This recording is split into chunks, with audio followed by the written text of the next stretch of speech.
Hello दोस्तों, कैसे हैं आप सब। इससे पहले कि मैं ये वीडियो स्टार्ट करूँ, मैं आपको बता दूं कि हम लोग 5000 सब्सक्राइबर्स के करीब है। तो प्लीज़ यार, एक प्यारी सी रिक्वेस्ट है आपसे, मेरे चैनल को सब्सक्राइब कर लीजिए और उसके पास की घंटी को दबा दीजिए, जिससे कि जो भी स्टोरी मैं अपलोड करूँगा आप तक पहले पहुँचेगी। तो चलिए शुरू करते हैं आज की कहानी। आज की कहानी हमें रिजवान भाई ने भेजी है। तो चलिए सुनते हैं कहानी उनके पॉइंट ऑफ व्यू से।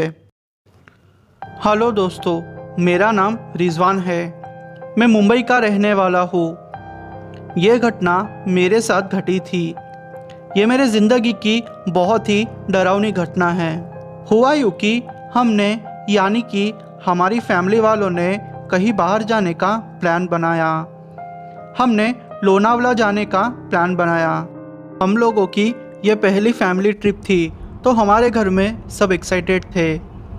सारी तैयारी करने के बाद हम लोग हमारी गाड़ी में लोनावला के लिए रात के 10 या 11 बजे के आसपास निकल गए। हम लोग सफ़र करते करते एक जंगल जैसे इलाके में आ गए थे। हम लोग जैसे ही थोड़ा आगे गए, हमने ये नोटिस किया कि हम लोग फिर से उसी जगह पे आ गए हैं। हमारी गाड़ी लगातार आगे बढ़ रही थी। हम लोग घूम फिर के उसी जगह पे आ रहे थे। हम लोग जंगल में फंस गए थे। हम लोगों ने गाड़ी वहीं रोक दी। वहाँ एक बूढ़ा आदमी हमारे पास आया और बोला कि हम लोग उसे थोड़ा आगे छोड़ दे। हमने बोला कि भाई साहब देखिए, हम आपकी मदद नहीं कर सकते क्योंकि हमारी गाड़ी फुल है। वो रोने लगा, बोला कि मुझे थोड़ा आगे छोड़ दो। हम लोगों को लगा कि चलो कोई बात नहीं, छोड़ देंगे। हम लोगों ने उसको आगे बिठा लिया। उसके बॉडी से खराब बदबू आ रही थी। एकदम अजीब सी बदबू आ रही थी। फिर भी हम लोग आगे बढ़े। थोड़ा आगे जाके उस बूढ़े आदमी ने हमसे पूछा कि आप लोग भूत पे विश्वास करते हो क्या? हमने बोला ये सब बकवास है और हम इस बात पर भरोसा नहीं करते। हम लोगों में से 2-3 फैमिली मेम्बर्स ने कहा कि हाँ, हम लोग भरोसा करते हैं, पर मैंने तो मना कर दिया। वहाँ से थोड़ा आगे बढ़ के 15 मिनट हुए होंगे कि हमारी गाड़ी एकदम से खराब हो गई। हमारे अंकल जो कि गाड़ी चला रहे थे, वो गाड़ी चेक करने के लिए बाहर गए। वो आदमी को जब हमने देखा तो उसकी आधी बॉडी ही दिख रही थी, मतलब कि उसका सर नहीं था। वो नज़ारा देख के मैं बहुत ही डर गया। वो नज़ारा दिखने में बहुत ही डरावना था। मेरी मम्मी तो बेहोश हो गई थी। मैं आपको बता नहीं सकता कि मैं कितना डर गया था। ये स्टोरी आपको बताते वक्त भी मेरे रोंगटे खड़े हो गए हैं। हम लोग वापस से गाड़ी लेके आगे बढ़ने लगे। हम लोगों ने जब हमारे अंकल को देखा तो उनकी भी आंखें लाल हो गई थी। हम लोग आगे बढ़ते ही जा रहे थे, पर हम वहीं पहुंच रहे थे और वो आदमी भी फिर से वही आ रहा था। वो आदमी अंदर बैठा अंकल को लेफ़्ट जाने को कह रहा था, पर हमें तो राइट जाना था। पर अंकल हमारी बात नहीं सुन रहे थे और अंकल की आंख भी लाल हो गई थी। हमने सोचा कि वो भी उस बूढ़े के कब्ज़े में आ गए हैं। उनको हमने बहुत ज़ोर से हिलाया, पर जैसे उन पे कुछ असर नहीं हो रहा था।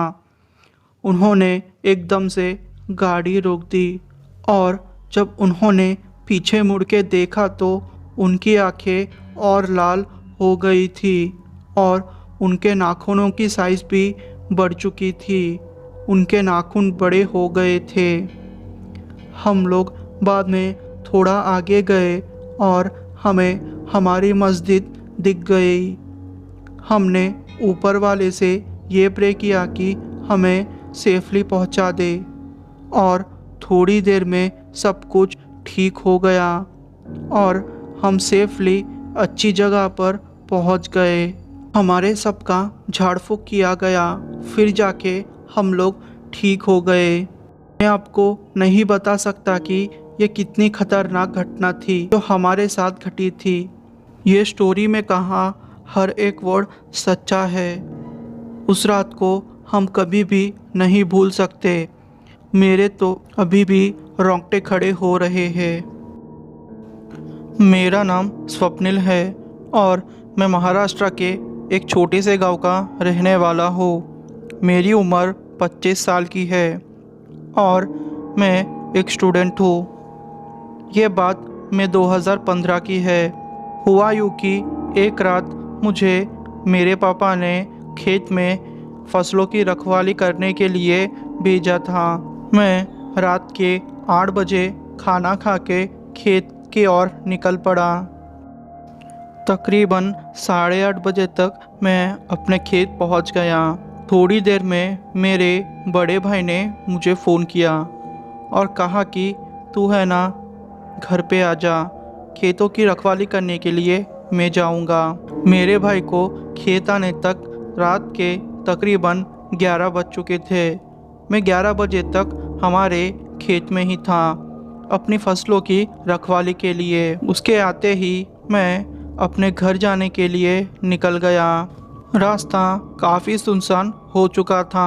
मैं ऐसे ही चलते जा रहा था। खेत से गाँव के बीच का रास्ता तकरीबन 2 किलोमीटर का है और हमारे खेत बहुत अंदर है। मैं ऐसे ही चलते जा रहा था। मुझे अचानक से किसी के पायलों की आवाज़ें आने लगी।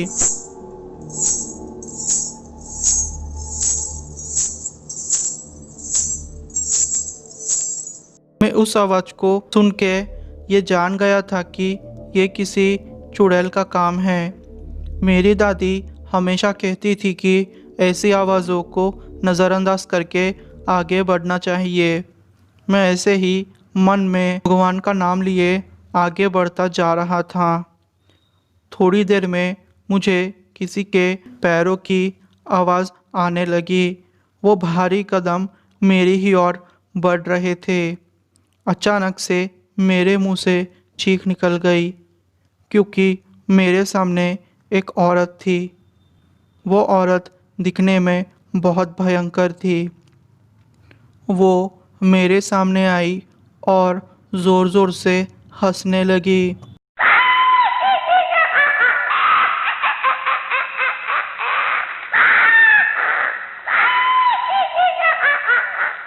उसकी आवाज़ इतनी भयंकर थी कि उसकी आवाज़ सुन के मैं वहीं बेहोश हो गया। दूसरे दिन जब मेरी आँख खुली तो मैं अपने घर में था। मैंने रात की सारी बातें अपने घर वालों को बताई। मेरा झाड़ फूक किया गया, तब जाके मैं ठीक हो पाया। ये कहानी भले आपको झूठी लगे पर यह कहानी एकदम सच्ची है। दोस्तों, आपको ये कहानियाँ कैसी लगी? अगर आपको मेरी वीडियो पसंद आई हो तो मेरे वीडियो को लाइक कर दीजिए और कमेंट कर दीजिए। अगर आप मुझको अपने आप बीती या फिर किसी अपने के साथ घटी घटना को भेजना चाहते हो तो मुझे इंस्टाग्राम में कांटेक्ट करके मुझे अपनी स्टोरी भेज सकते हो ताकि मैं आपकी स्टोरी को पूरी दुनिया के साथ शेयर कर सकूं। थैंक यू दोस्तों।